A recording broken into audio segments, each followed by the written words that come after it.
Welcome to the Random Ass Podcast. I'm your random asshole, Christopher Steele. I'm the other random asshole, Dustin Rhodes. We have a special guest in the studio, Shawn Merz. Yay! What's up, America? Don't forget to tell your friends to watch our show. Be sure to tune in. We wanted to talk music. You are currently doing...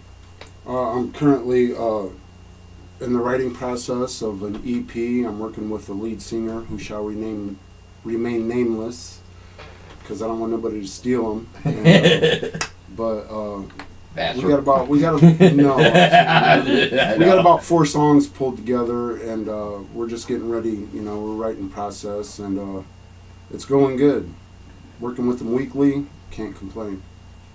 The Basement Burial. Yeah, I was in Basement Burial, and from like late 2008 and 2010 we released the album Unrest. And because of LSD, lead singer's disease, we disbanded shortly after the record release. But out of that, a couple of us from Burial went and formed Venomous Walrus with Mr. Ed Mason, and recorded out of Sarcastic Clam Records. And so, you know, out of all the fallen debris that came out of that, at least we had a solid record with Venomous Walrus. All right. You do want to sample some music, right? Oh, absolutely. You wanted to start with Burn the Beast. Burn the Priest. Yes, Burn the Priest, actually. Mr. Christopher Steele, Road Dogg, helped get this song together and actually wrote some of the lyrics to it. But unfortunately, he did not get credit on the record for it. But I did get a thanks on the record. But even though my name was spelled wrong. Hey, talk to Mr. Scott Hicks about that.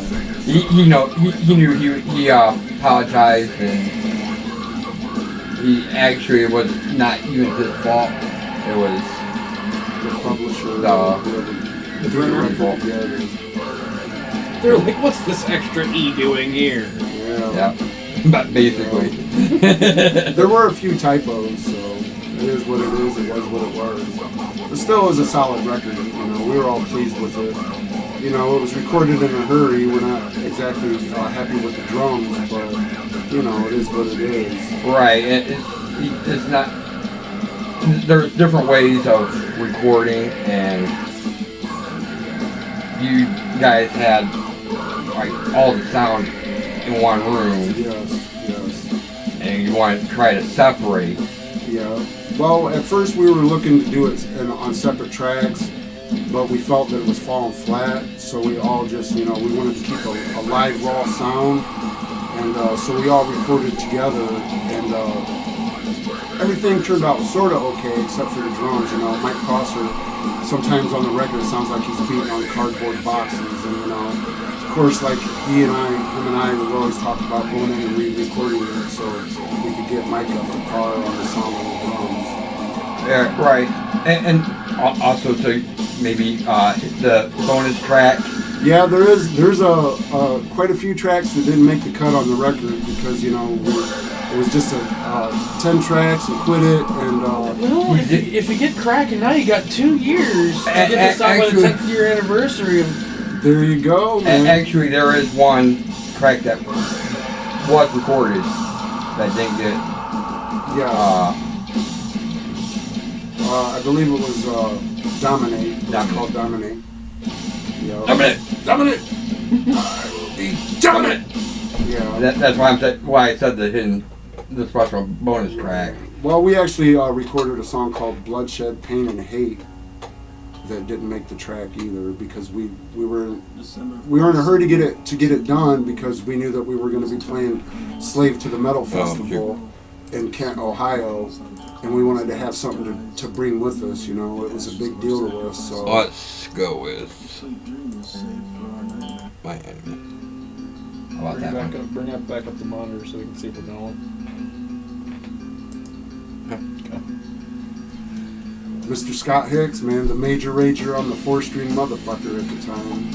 I've really enjoyed working with Scott over the years because he is just a very well put together musician, and he's not about drama, and it's all about music. You know, I know in Burial, him and Trent Vassar used to bump heads once in a while, but you know. And I understood a few of the bumps. Mostly, I can see more on Scott's side, but I do see a couple of things that Scott was wrong. Right. It was just a growing process, you know. And that comes with a band of like, the more people you get involved in a musical project, the more you're gonna. Yeah, you know, we had five musicians in that band with 5 different opinions, and of course, you know, that's like being in a marriage to 5 different people. So Right. of course, you're gonna have bumps in the road and disagreements, but for the most part, it went smooth, you know. I'm stealing your copyright since it's up now. Yeah, have at it.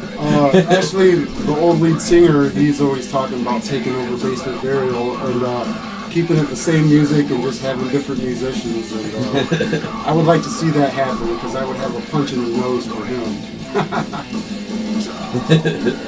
Right. But we won't say no names. We will say names because Hank, Aaron Alvarado. He does have his plus sides, and then he was one of the biggest reasons why the band broke out. Absolutely. Other than that, you guys had the area. Absolutely. You would have right now. You could be on top of the Northwest Ohio. Would have been us and the Black Order, baby. The Black Order would have been below you guys. Maybe. You never know. When we came out, man, we were definitely in your face band. I would say like your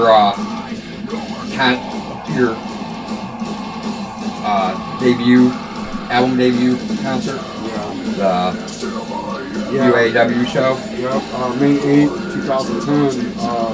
I loved it. You know, we made more money than anybody. Right. Even Trunk Muscle.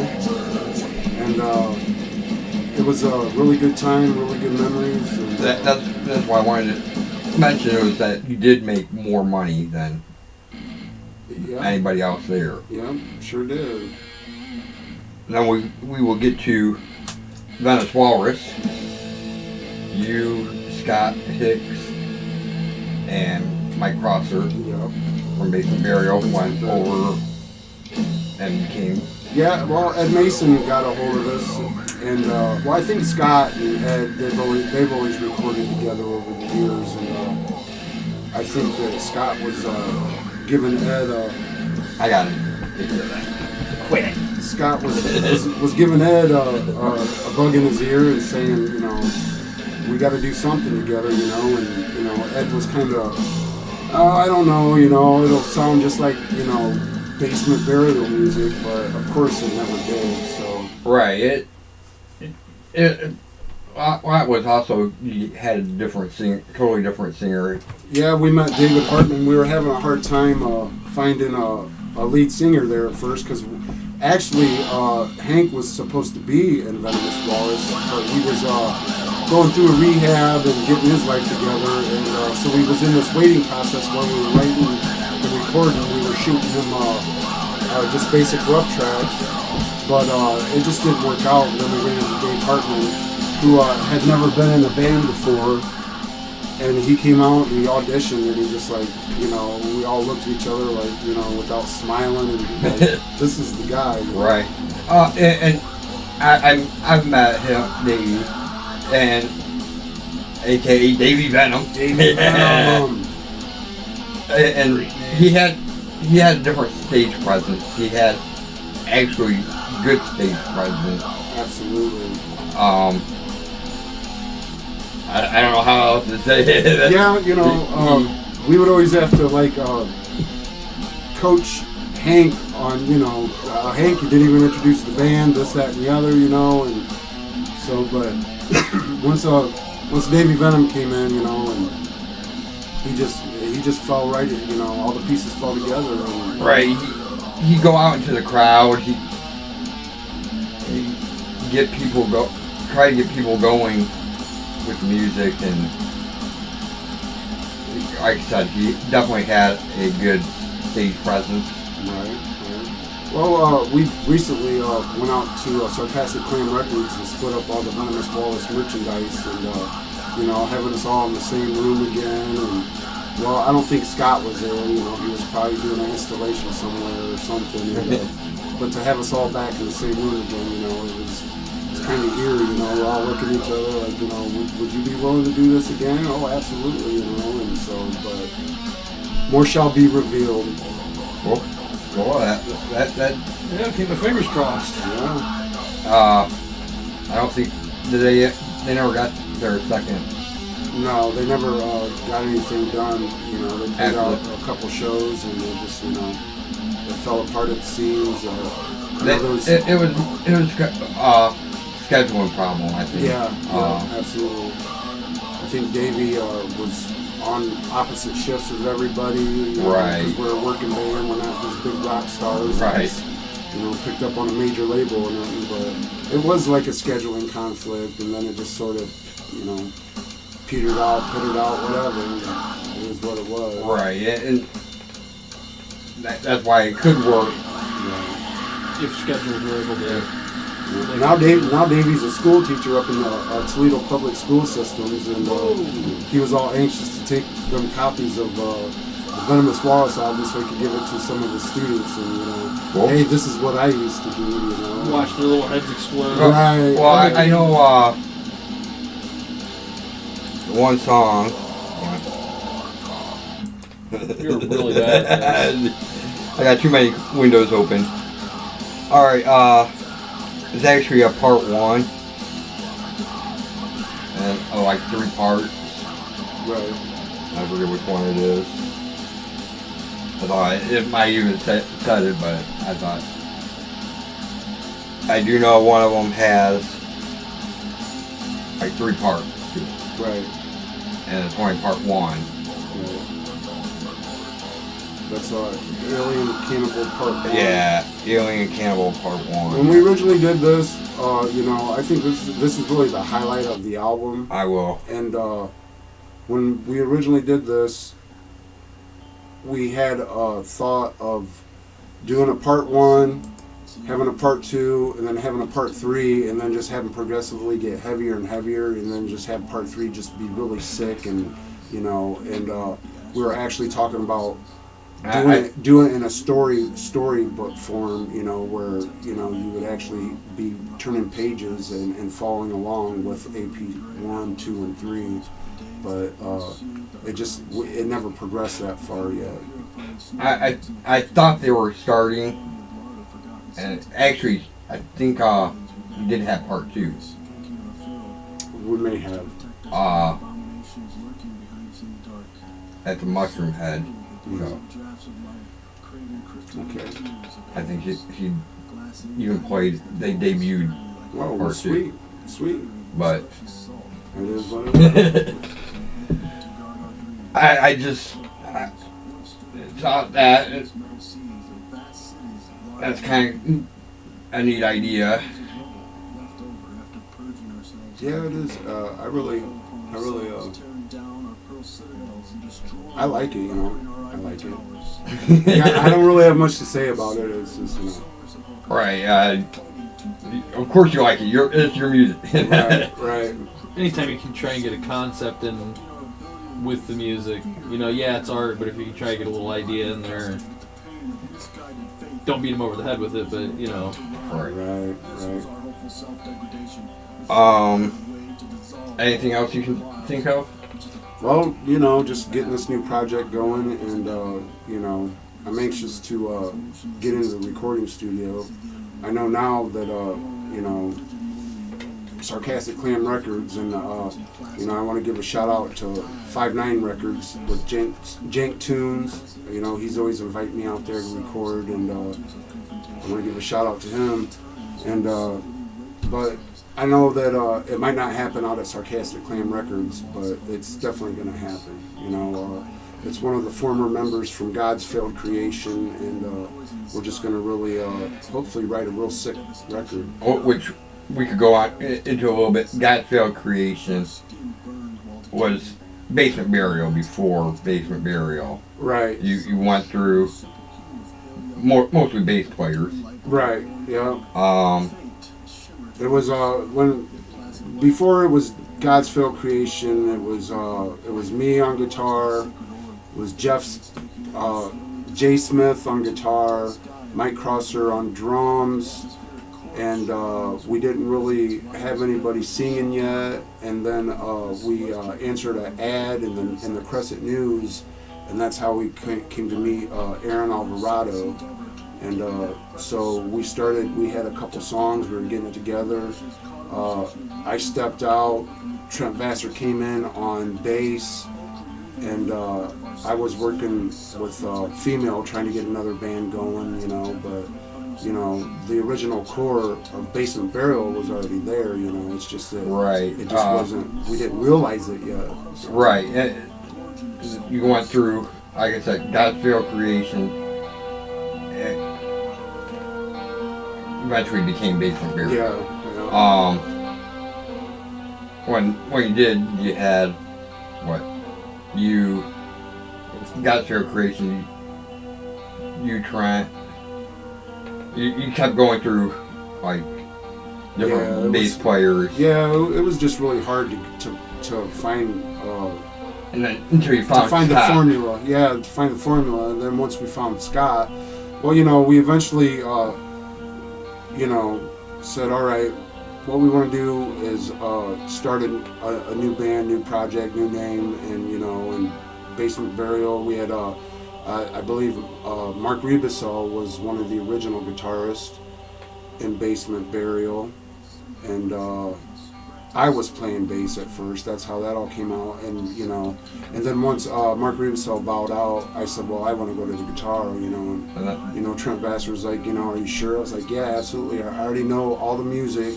It won't be that hard to transition from bass to guitar, and then that way we can just keep the whole writing process going, and then you know, pick up a bass player, you know, and then we found Scott Hicks through Eric Witzo. You know, Eric was always a real good guy, you know, rest in heaven, and I kept running to Eric. He's like, man, I know this really good bass player from Napoleon, Ohio, you know. I was like, you know, put a bug in his ear, you know. They were working at Campbell Soup together at the time, and we had started jamming out at Rats, Jeff Gershutz, and Scott had come out and auditioned, and you know, it was almost like, you know, as soon as he got there, it was this insanely loud bass player, and we was like, yeah, this guy's gonna have to work out, because he came in, you know, he had already done his homework, because you know, we had already, you know, sent him a couple songs, and you know, so it just had. When you get a band together and everything falls together, you just know, and you know, so that's what happened, you know. Right. We just knew. I keep going to Basement Burial because without Basement Burial, there would have been no Venomous Walrus. Right. And to introduce people to the other people in the band, you gotta go to Venomous Walrus or Basement Burial, because Venomous Walrus stems from Basement Burial too. Right.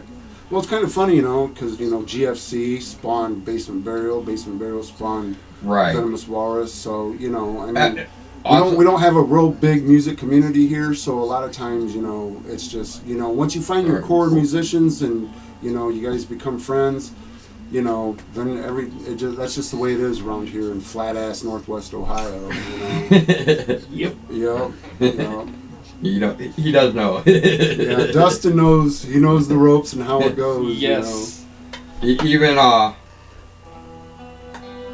he's telling me one guy. He's like, the first band I was in was Shameless. Shameless, yeah. Wayne was in Shameless, which his dad did sound for. Oh, really? Yeah. Yeah. He's like, oh, my uncle played. Yeah, my uncle can sound for you. Oh, holy shit! Right? See? See what a small community Right. it is? It gets even smaller than that. If it wasn't for my guitar player's dad, who was a doctor, Right. he brought my dad into the world. Really? Yeah. And we're just sitting there like, if it wasn't for your dad bringing my dad in, we wouldn't be here jamming. This is awesome. Isn't that wild? That's crazy. Tiny I love fucking that. world. I love that. And then the drummer grew up with my cousins from Grand Rapids. So it's like, I knew both of these guys by proxy, but never met them until I'm in my 30s. I'm like, this is fucking weird, man. It's a real head scratcher. Yeah. They're like rattling off people's names. I'm like, how do you know all these fucking people I know? Shit. Yeah, it's... Right.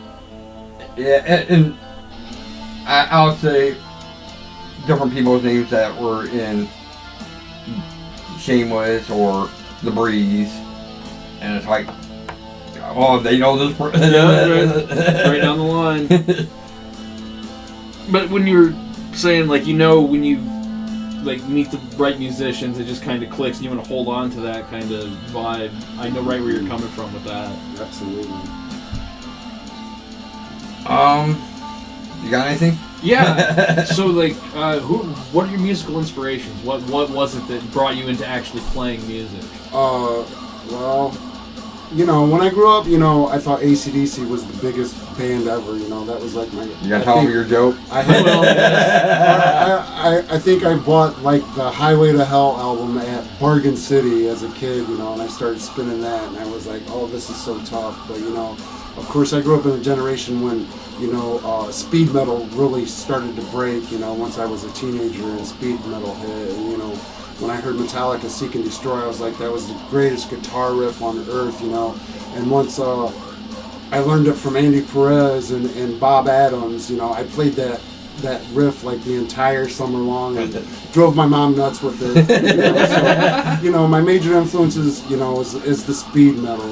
Growing up with Metallica, growing up, with Megadeth and that whole Metallica Megadeth story, and then I heard Slayer and I was like, there it is, and they became my all-time favorite band. Slayer is still my all-time favorite band. I'm trying to remember who the fourth one was that was part of that Big Four tour. Anthrax. Anthrax, yep, Yeah. that is. Anthrax. We actually did go to the Big Three. Yeah, we saw three of the Big Four. Megadeth, Metallica, and, no, not Metallica. Slayer and Yeah. Slayer was the headliner, and then. So it's Megadeth just and after Anthrax. Metallica bowed out of the. Yeah. Right. Yeah. They didn't want they wanted their own tour over here. Yeah. Exactly. Yeah.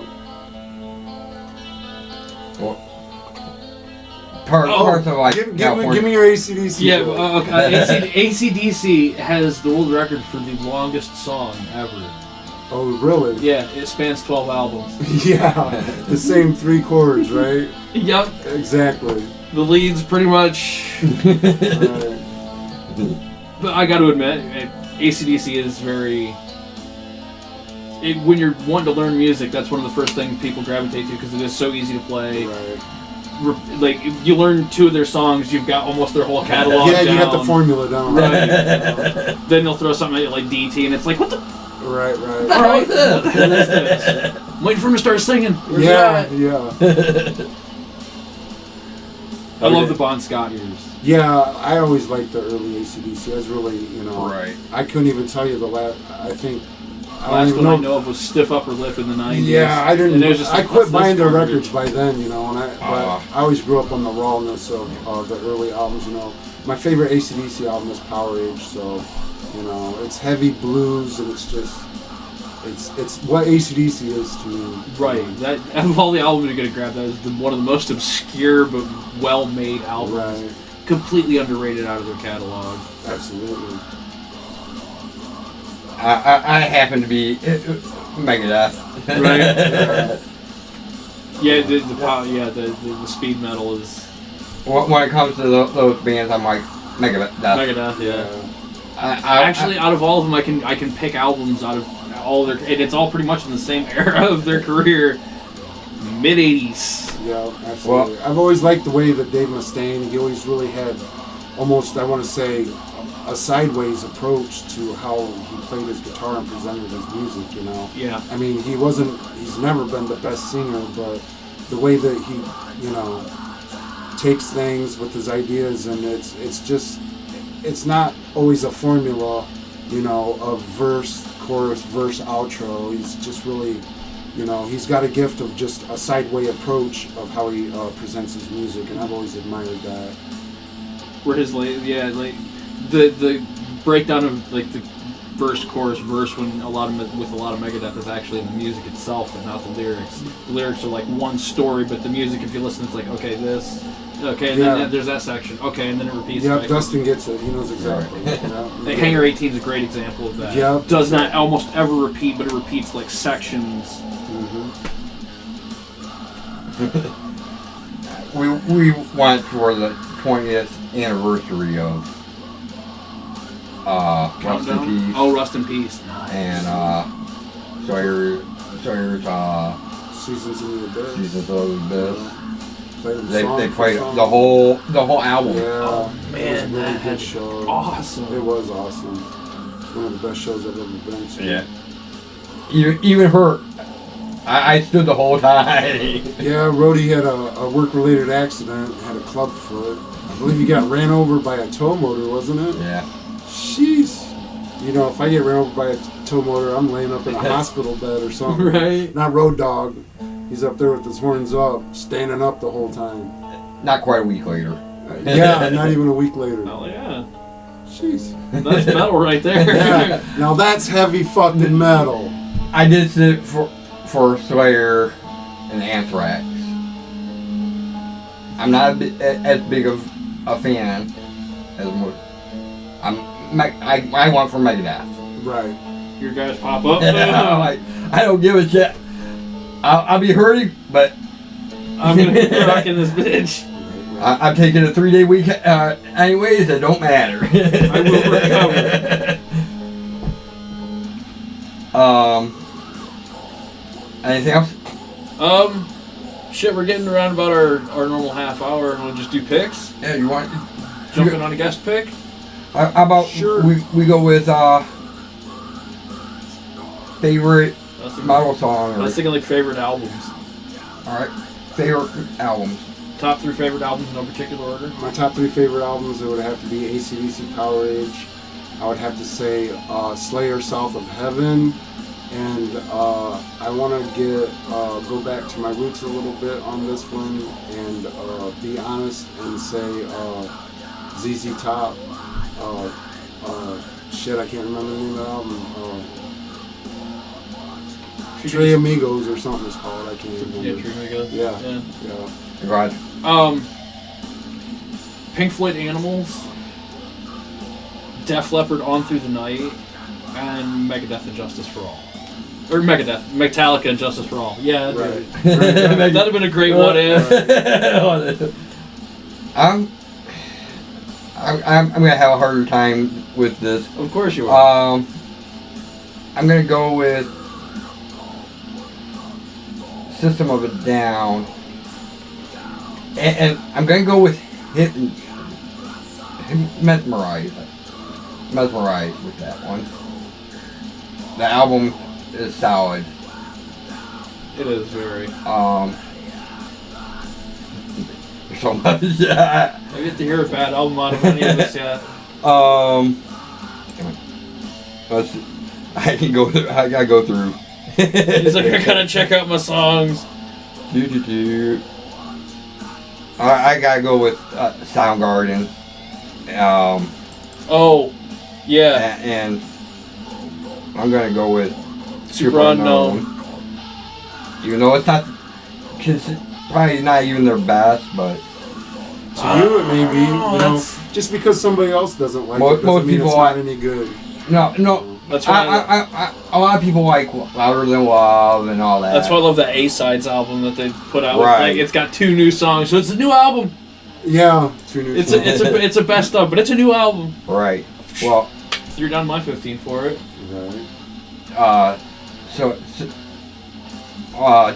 System of a Down. Perfect Circle had 1 new song on there, but Right? It's the best way to cash in. Yeah. Here's all these songs you already know you like, and here's a new one. You skip it. Actually, it's the best song off of the album. And that's saying something, because Perfect Circle is fucking intense. But Maynard is Maynard. So. I'm gonna go with Manson. Antichrist Superstar. Nice. Nice. There's a lot of great music out there. Right. You know, on the spot without thinking about it. You know, I gotta go back to my roots. And, you know, before we close, I just want to say, get out there and support your local music scene. Occupy a venue. It's only usually $5 to get in. You know, it is what it is. If you do, you might see us there. Absolutely. That's a bonus. Right? We might be either on stage or having the beer, or both. Or both. Yeah, or both. So, as always, like, share, subscribe. Hit notifications too. Tell your friends. Tell your enemies. Tell your frenemies. Exactly. I like that. Very well said. Tell a random asshole on the street. Yes. Tell everyone. Watch our podcast. Until next time. Keep it random. Keep it random. Thank you kindly. Thank you, Asshole Shawn number 3. Merz. And The special guest asshole, Shawn Merz. Friend of the show. Yes, first. Yep. Peace. Peace.